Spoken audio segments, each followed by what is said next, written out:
Bien, buenos días. Arrancamos una nueva serie y hoy nos toca vivir en comunión. ¿Está prendido? ¿Está muteado? Ahora sí. Vayamos a Hechos capítulo 2 y hoy nos tocaría Hechos capítulo 2, versículo 38 al 41. Lo esencial de cada cristiano, ¿sí? Lo esencial de cada hijo de Dios. Es volver a las bases, rever nuestra vida espiritual, cómo nos encontramos. Hechos capítulo 2, versículo 38, dice: Pedro les dijo: arrepentíos y bautícese cada uno de vosotros en el nombre de Jesucristo para perdón de los pecados y recibiréis el don del Espíritu Santo. Porque para vosotros es la promesa y para vuestros hijos y para todos los que están lejos, para cuantos el Señor nuestro Dios llamare. Y con otras muchas palabras testificaba y les exhortaba diciendo: sed salvos de esta perversa generación. Así que los que recibieron su palabra fueron bautizados y se añadieron aquel día como 3.000 personas. Vamos a orar y vamos a dejar este tiempo en las manos de Dios. Padre eterno y Dios santo, gracias te damos por tu gran amor, tu gran misericordia y gracias por el privilegio que tenemos de poder escuchar de tu palabra. Señor, gracias porque tenemos esta libertad de poder hacerlo, Señor. Te rogamos que tú nos estés guiando en esta mañana para que cada palabra que escuchemos, Señor, la podamos aplicar a nuestra vida y que tú seas el centro, Señor, en todo momento. Padre, gracias te damos en el santo y bendito nombre de Cristo Jesús. Amén. Bien, encontramos a Pedro en este pasaje dando una respuesta. ¿Cuál es la respuesta que da? Dice: arrepentíos y bautícese cada uno de vosotros en el nombre de Jesucristo. Ahora, hagamos un poco de gramática, o mejor, démosles un poquito de contexto a esto. Porque si hay una respuesta, ¿qué tiene que haber antes? Una pregunta. ¿Sí? Para que haya una respuesta tiene que haber una pregunta. ¿Y cuál fue la pregunta para que Pedro haya dado esta respuesta? Vayamos un versículo antes, versículo 37. Al oír esto, se compungieron de corazón y dijeron a Pedro y a los otros apóstoles: varones hermanos, ¿qué haremos? Ahora, si hay una pregunta, hay una respuesta, pero para que haya una pregunta, ¿qué tiene que haber antes? Una duda. Ahora, pero ¿por qué es lo que ellos estaban dudando? ¿O por qué ellos preguntaron? ¿Cuál fue el puntapié para que ellos puedan hacer esa pregunta? ¿La palabra? Bien, si leemos todo el capítulo 2 de Hechos, vemos que hay un montón de personas que se reúnen, que están reunidas en un lugar. ¿Sí? Vayamos allí al capítulo 2, al primer versículo.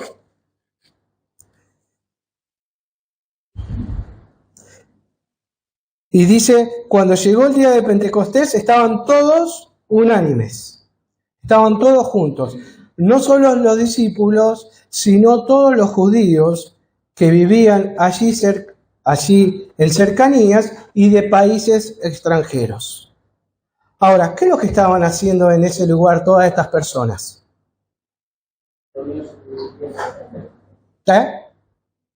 Estaban reunidos. ¿Y qué estaban haciendo? Estaban celebrando el día de Pentecostés. Ahora, ¿qué era el Pentecostés? Era un ritual establecido por Dios. Primeramente, era para celebrar y donde los hebreos ofrendaban los primeros frutos de la cosecha. O sea que ofrendaban las primicias de lo que se cosechaba. Vayamos a Éxodo, capítulo 23.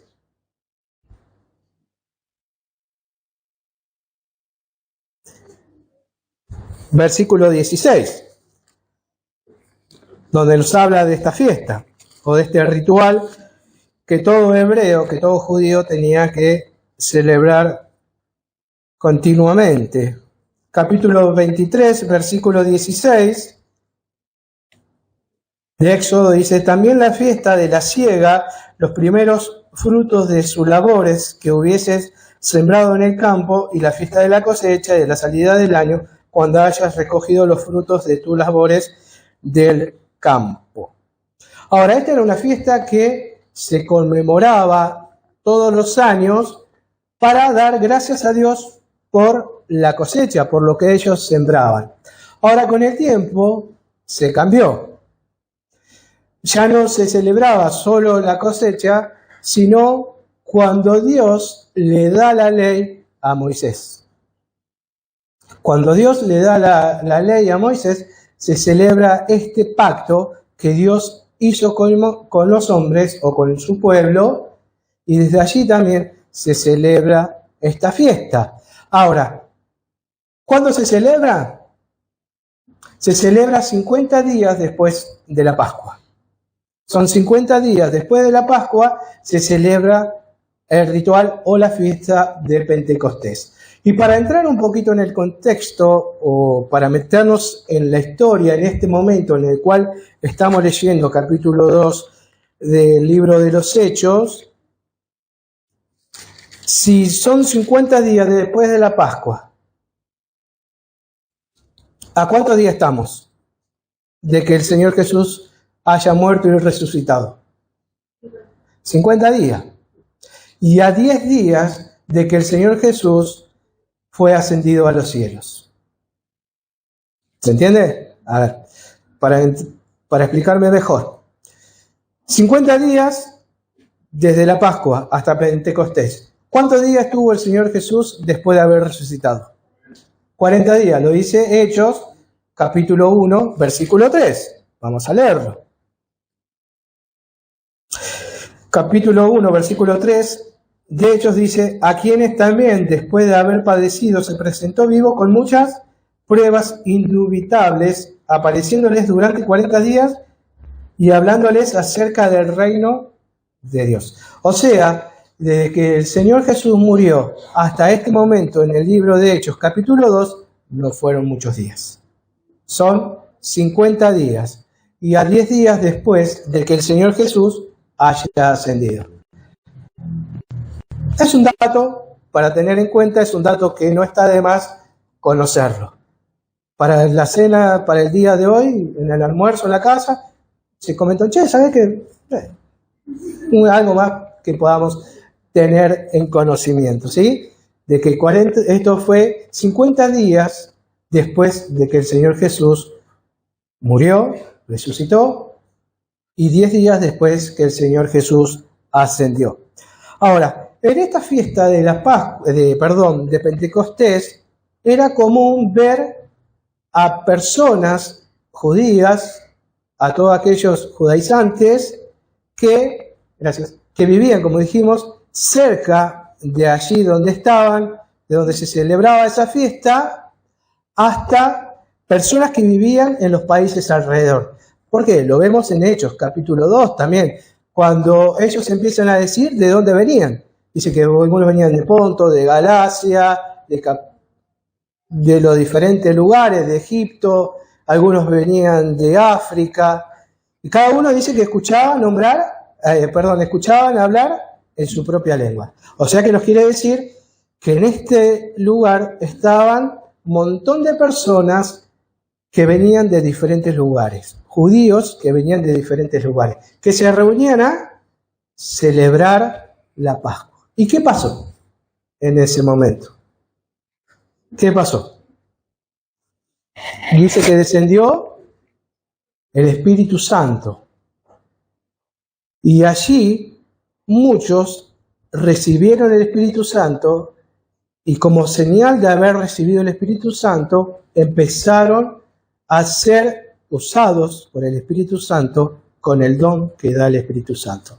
En ese momento dio el don de lengua e interpretación de lengua, ¿sí? Y ahí se dice que nació la iglesia. En el capítulo 2 de Hechos nace la iglesia. ¿Sí? El libro de Hechos es un libro de transición. Pasamos del culto judío o de la sinagoga, pasamos a la iglesia. Y diferentes cuestiones que también hacen un traspaso del antiguo pacto al nuevo pacto. ¿Sí? Pero lo importante acá es que nace la iglesia. En este capítulo 2, es donde nace la iglesia. Donde el Espíritu Santo viene sobre aquellas personas que estaban reunidos allí, creen en el mensaje que Pedro y los apóstoles estaban dando, y es por eso que todo el capítulo 2 nos habla de la predicación que ellos hicieron y de lo que ellos creyeron. Y había personas allí que se burlaban de los que habían recibido al Espíritu Santo. ¿Y qué decían? Que estaban borrachos, que estaban llenos de mosto, ¿sí? Llenos de vino, les querían decir. Pero Pedro, elocuentemente, él, junto con los demás apóstoles que estaban predicando, les empieza a decir a cada uno de ellos, de estas personas que se estaban burlando, lo que el Señor Jesús hizo. Vayamos allí al capítulo 2.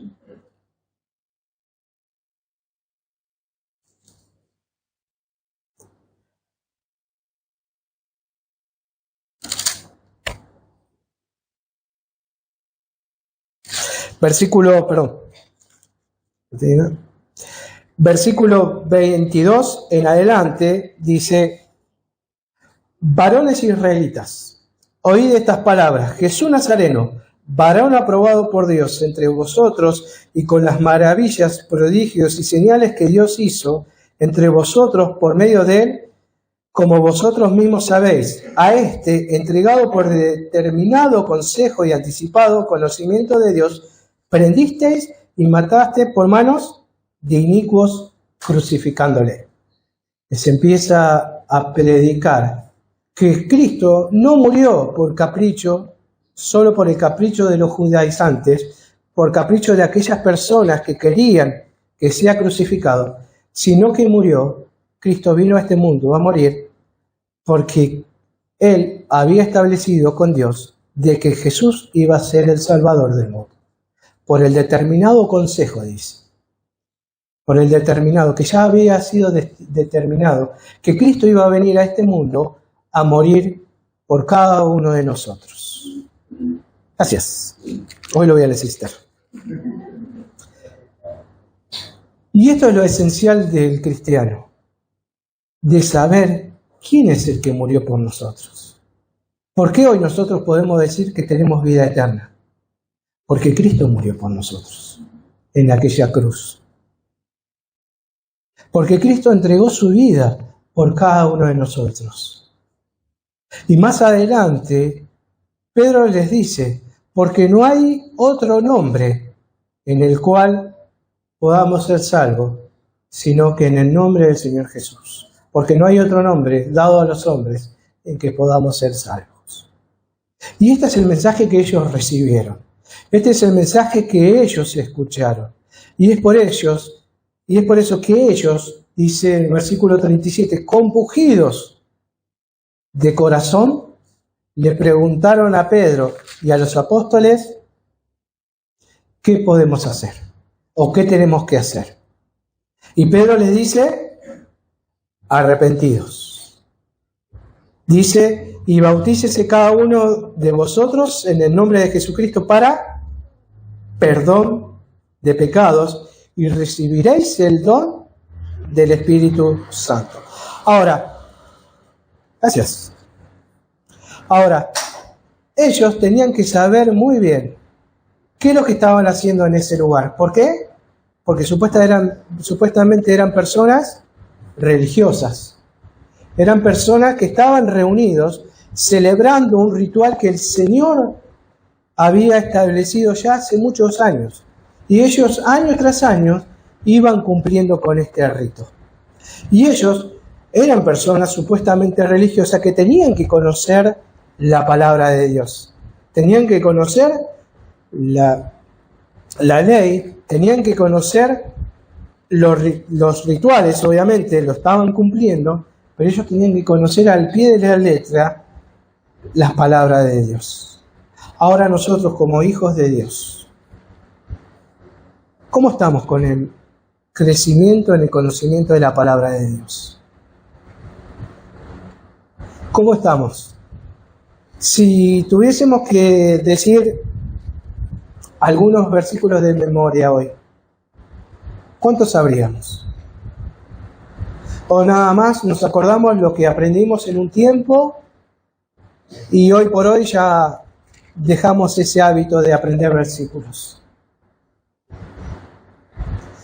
O hoy por hoy ya dejamos de buscar tener un conocimiento mayor del Señor. Pedro en su carta, en su segunda carta, dice: antes bien, creced en el conocimiento y la gracia de nuestro Señor Jesucristo.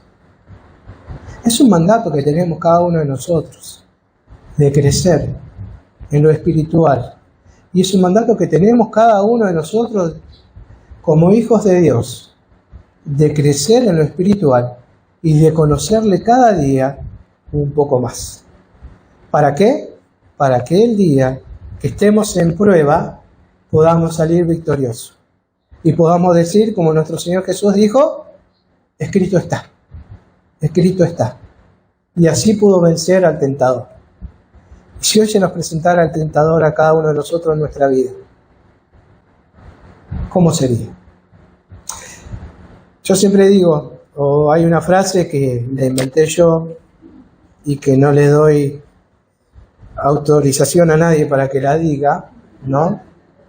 Es que cuando estás solo, das un show privado para 2 personas. Cuando estamos solos, damos un show privado para 2 personas. Y solo uno de ellos 2 se va contento por lo que hacemos. En otras palabras, cuando estamos solos, damos un espectáculo para Dios o para el diablo. Y solo uno de ellos 2 se va contento porque cómo actuamos nosotros cuando estamos solos. Porque muchas veces es más fácil actuar como cristiano con los cristianos, pero es muy difícil actuar como cristiano cuando estoy solo. Pero esto depende de cada uno de nosotros, del crecimiento espiritual que tenemos cada uno de nosotros. Ahora, estas personas estaban reunidas allí. Ven que ellos obviamente que no lo ven, pero sienten el estruendo que hizo cuando bajó el Espíritu Santo y tomó posesión de aquellos que creyeron al mensaje que ellos estaban dando. Y hubo otras personas que dicen que se burlaban de los cristianos, de aquellos que habían pasado a ser cristianos. Se burlaban. Y Pedro se les paró delante, junto con los otros apóstoles, a decirle: hermanos israelitas, pasó esto, y esto lo que están viendo ustedes es una promesa y es una profecía que el Señor ya había dado muchos años antes a través del profeta Joel. Porque en Joel, capítulo 6, nos habla acerca de esto, de que iba a venir el Espíritu Santo, que Dios iba a hacer venir al Espíritu Santo para que su pueblo empiece a hablar, para que su pueblo empiece a testificar acerca de él. Y ellos, como supuestamente conocedores de la palabra, tenían que saber lo que estaba sucediendo. Ellos no tendrían que haberse sorprendido por lo que estaba pasando. Pero ellos, al no conocer la palabra de Dios, al no tener la palabra de Dios, al no buscar la palabra de Dios, se estaban burlando de lo que estaba pasando, de algo que el Señor ya había prometido muchos años antes a través del profeta Joel y también de Isaías, cuando prometió que el Espíritu Santo iba a bajar a su pueblo. Ahora, les dice algo Pedro: Pedro les dijo, arrepentíos, dice, y bautícese cada uno de vosotros en el nombre del Señor Jesús para perdón de los pecados. Ahora ellos tenían que hacer algo, tenían que arrepentirse. ¿Pero arrepentirse de qué? En primer lugar, tendrían que arrepentirse del concepto que tenían del Señor Jesús, de lo que ellos creían quién era el Señor Jesús. Porque ellos, ¿cómo lo tenían al Señor Jesús? Todos los judíos lo tenían al Señor Jesús, inclusive hoy, nada más que como que fue un maestro. Que no fue nada más que un maestro. Que fue alguien más que luchó por sus ideales y que murió por sus ideales. Y los judíos, hoy por hoy, también tienen este concepto del Señor Jesús. Creen nada más que Él fue una simple persona, un simple maestro, alguien que luchó por sus ideales, alguien que luchó por su causa y que murió. Y Pedro les dijo, arrepentíos.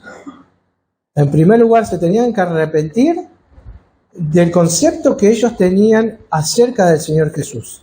Y en segundo lugar, se tenían que arrepentir de sus pecados.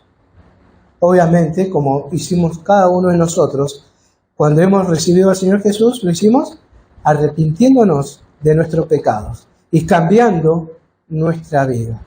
Ahora la pregunta sería para cada uno de nosotros, ¿qué concepto tenemos hoy del Señor Jesús? ¿Quién es el Señor Jesús para cada uno de nosotros? Si nos preguntáramos uno al otro, ¿dónde está el Señor Jesús? Con pecho ancho diríamos, está en mi corazón. Él vive en mi corazón. Como cantamos esa canción, Él vino a mi corazón, Él vino a mi corazón. Pero ¿quién es el Señor Jesús en nuestra vida? ¿Fue alguien nada más que sabemos que murió por nosotros, que hemos reconocido que murió por nosotros y allí está y nada más que eso? ¿O es aquella persona a la cual yo puedo acudir a diario? Porque Jesús no vino solo a morir a este mundo por nosotros. Él solo no vino solo a morir y a rescatar lo que se había perdido. Él vino a vivir para que nosotros podamos tener un estilo de vida diferente. Él vino a morir a este mundo para que hoy nosotros podamos gozar de vida eterna y podamos tener un sostén en nuestra vida. Es a Él a quien tenemos que recurrir en los momentos amargos de nuestra vida. Porque ¿qué dice Hebreo?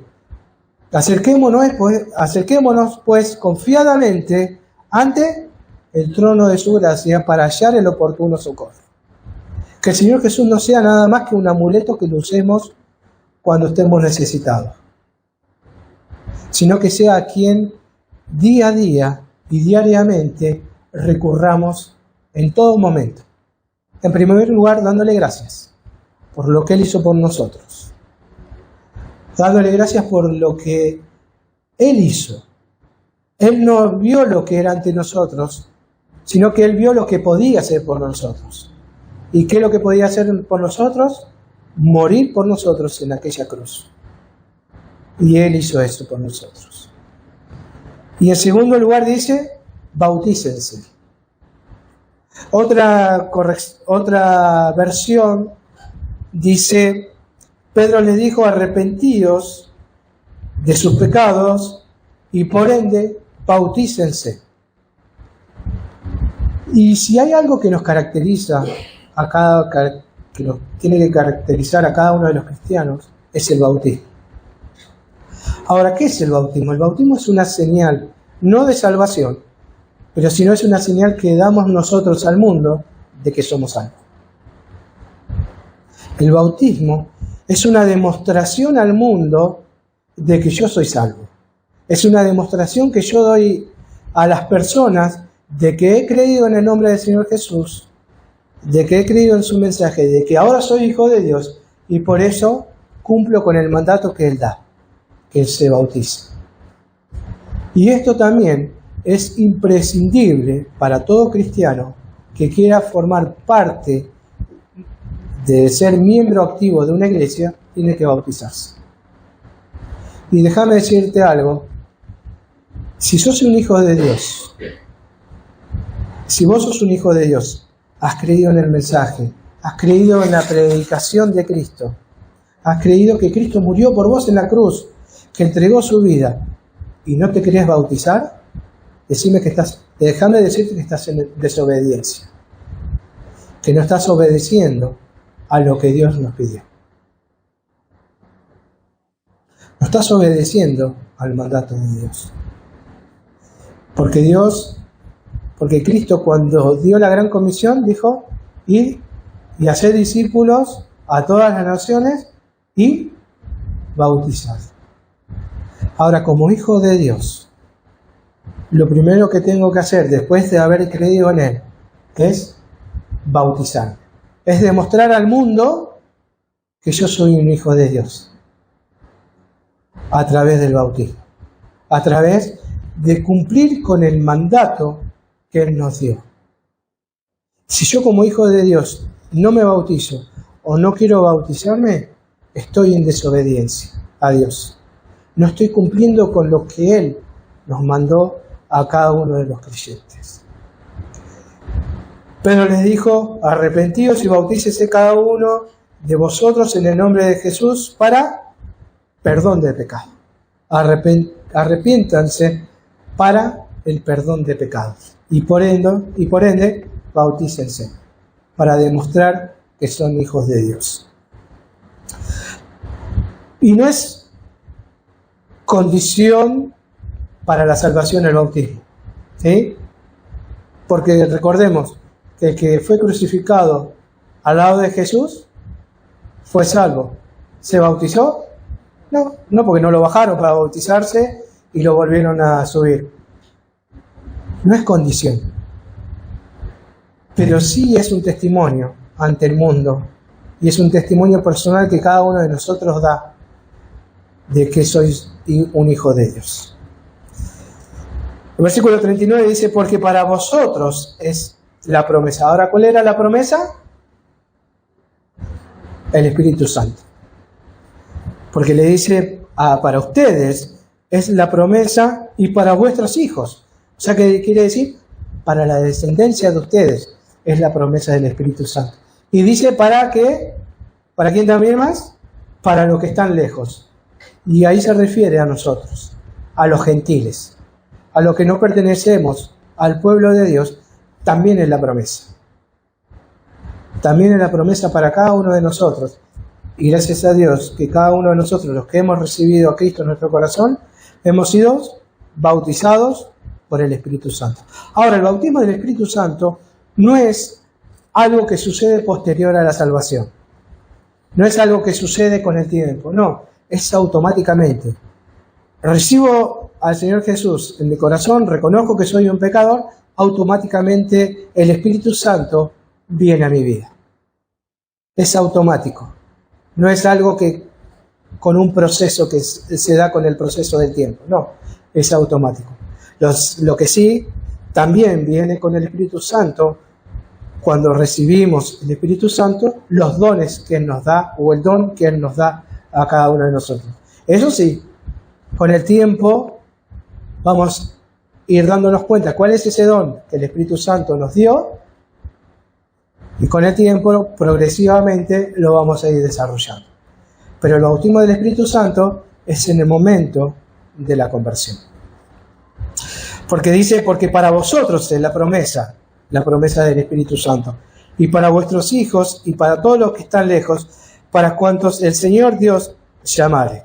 Y con muchas otras palabras. Acá no nos dice cuáles fueron las otras palabras, pero dice con muchas otras palabras, tal vez con alguna otra anécdota, con alguna otra historia. Ellos seguían predicando, dice, y con muchas otras palabras testificaba y les exhortaba, diciéndolos en salvo de esta perversa generación. Y esto es algo que el Señor quiere de cada uno de nosotros también, que seamos salvos no solo de la condenación eterna, sino también que seamos salvos de esta perversa generación. ¿Qué quiere decir esto? Que nos apartemos de este mundo perverso. de que no seamos iguales a los gentiles, a los inconversos, que no seamos iguales a aquellos que no tienen a Cristo. Pablo en la carta a los romanos le dice que no nos conformemos a este mundo, que no nos amoldemos a este mundo, sino que seamos renovados. Seamos renovados. También Pablo dice en 2 Corintios de que si alguno está en Cristo, nueva criatura es, las cosas viejas pasaron, aquí son todas hechas nuevas. El Señor quiere que seamos salvos de la condenación eterna, y es por eso que Cristo vino a morir por cada uno de nosotros. No solo eso, sino que también no nos amoldemos a este mundo.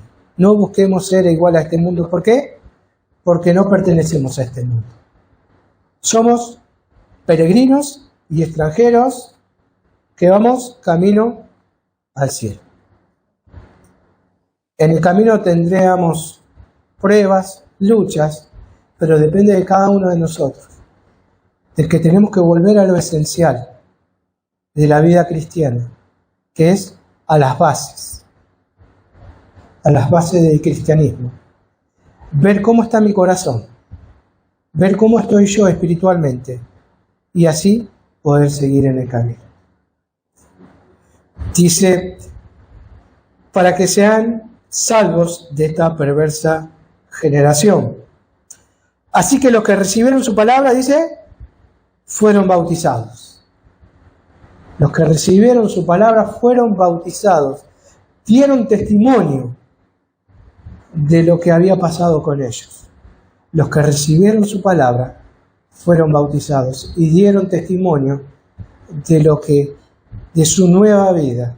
Dieron testimonio de que Cristo había entrado en sus vidas. Y lo demostraron a través del bautismo, a través de la base, de lo esencial de cada cristiano, que es reconocer que Cristo murió por nosotros y bautizarnos. Es la base, es lo esencial de la vida en comunión con Cristo. Es lo esencial. Dice, así que los que recibieron su palabra fueron bautizados y se añadieron aquel día, ¿cómo? 3.000 personas. Cuando la gracia llegó a sus vidas, a ese lugar, dice que se añadieron como 3.000 personas. Ahora, ¿recuerdan algo similar pero diferente? ¿Con 3.000 personas? Algo similar pero diferente, ¿eh? Cuando Moisés bajó con la ley, ¿qué pasó? Encontró a su pueblo idolatrando una imagen. ¿Y qué pasó allí? 3.000 personas, alrededor de 3.000 personas murieron. ¿Por qué? Porque no estaban obedeciendo a lo que Dios había mandado. Vayamos allí a Éxodo.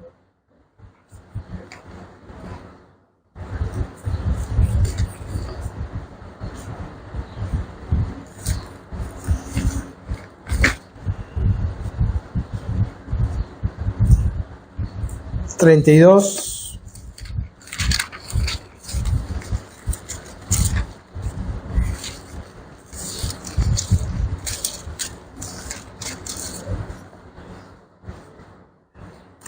(28). Éxodo 32, 28 dice: y los hijos de Leví lo hicieron conforme al dicho de Moisés, y cayeron del pueblo aquel día, ¿cómo? 3.000 hombres. Cuando la ley llegó al pueblo de Israel, demostró la ley el pecado que ellos estaban cometiendo. Y como castigo al pecado que ellos estaban cometiendo, murieron como 3.000 personas. Pero cuando la gracia llegó al pueblo de Dios, escucharon la palabra de Dios y obedecieron, 3.000 personas se bautizaron y pasaron de muerte a vida. En Éxodo pasaron de vida a muerte por no obedecer a lo que Dios había mandado. que era que Él tenía que ser el Dios de ellos. Y ellos dudaron de Dios, se hicieron un becerro de oro y empezaron a adorar a esa imagen. Pero cuando la ley llegó a sus vidas, pasó esto. Murieron como 3.000 personas. Pero cuando la gracia, cuando el Evangelio llegó a sus vidas, cuando el Evangelio llegó una vez más al pueblo de Israel, como 3.000 personas pasaron de muerte a vida. Y eso es suficiente para dar gracias por el amor de Dios, por el amor que Dios tiene para su pueblo, para el amor que Dios tiene por la humanidad, por cada uno de nosotros. Ellos hicieron algo esencial ese día. Escucharon la palabra de Dios. Volcaron su corazón a lo que Dios les pidió. Demostrando Dios una vez más su gran amor para con ellos. Porque dice que anteriormente Juan dice que a los suyos vino y los suyos no le recibieron. Pero Dios, o como cualquiera de nosotros, podría haber dicho, ya está, ya fue, ¿para qué voy a volver a insistir con ellos? Pero el Señor siguió insistiendo. El Señor siguió insistiendo. Así como el Señor sigue insistiendo en tu vida y sigue demostrándote que te ama, Él lo va a seguir haciendo. ¿Por qué? Porque su amor es eterno. Como dice el profeta, con eterno amor te he amado. Y lo esencial en nuestra vida es esto: conocer el amor de Dios para cada uno de nosotros. El Señor todavía te está llamando. Hechos capítulo 2, versículo 22, habíamos dicho y leído todo lo que el Señor había dicho, todo lo que el Señor había hecho.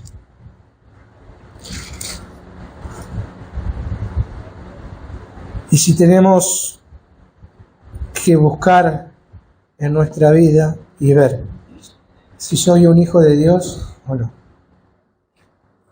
Juan 3:16 dice, porque de tal manera amó a Dios al mundo, que ha dado a su Hijo unigénito para que todo aquel que en Él crea no se pierda, no muera, no se pierda, que no sea condenado, más tenga vida eterna. Señor Jesús, ¿llegó un día a tu corazón? ¿Has creído en el Señor Jesús? ¿Has depositado tu fe en el Señor Jesús? Si hoy morirías, ¿a dónde irías? ¿Cuál sería tu destino? ¿Cuál sería el lugar donde vas a pasar la eternidad? El Señor Jesús murió por vos en aquella cruz para que pases tu vida, para que pases tu eternidad junto con Él allí en los cielos. Porque su gran amor lo hizo venir a este mundo para morir por vos, para morir por mí en aquella cruz, para que hoy nosotros podamos tener vida eterna. Y si todavía no recibiste al Señor Jesús en tu corazón, este es el día. Porque no hay otro nombre dado a los hombres en el cual podamos ser salvos. Solamente en el nombre del Señor Jesús. No hay obras que nosotros podamos hacer. Ni siquiera el bautismo nos hace salvos. Ni siquiera venir a la iglesia nos convierte en hijos de Dios aptos para ir al cielo. Solamente reconocer de que somos pecadores y de reconocer, como estas personas que habíamos leído, reconocer la necesidad que tenemos en nuestra vida del Señor Jesús. Vamos a orar. Padre eterno y Dios santo, gracias te damos por tu gran amor, tu gran misericordia. Y Señor, gracias te damos por este momento en el cual hemos podido escuchar de tu palabra. Te rogamos, Señor, que tú estés obrando en los corazones de aquellas personas que aún no te conocen, para que ellos puedan ser convencidos, Señor, por el Espíritu Santo, de la necesidad que tienen de ti. Y por aquellos que ya somos salvos, Señor, también te rogamos que tú nos ayudes, Señor, para que cada día busquemos lo esencial en nosotros, Señor, que es seguir creciendo en ti, Señor. Gracias te damos por todo y dejamos nuestra vida en tus manos, en el santo y bendito nombre de Cristo Jesús.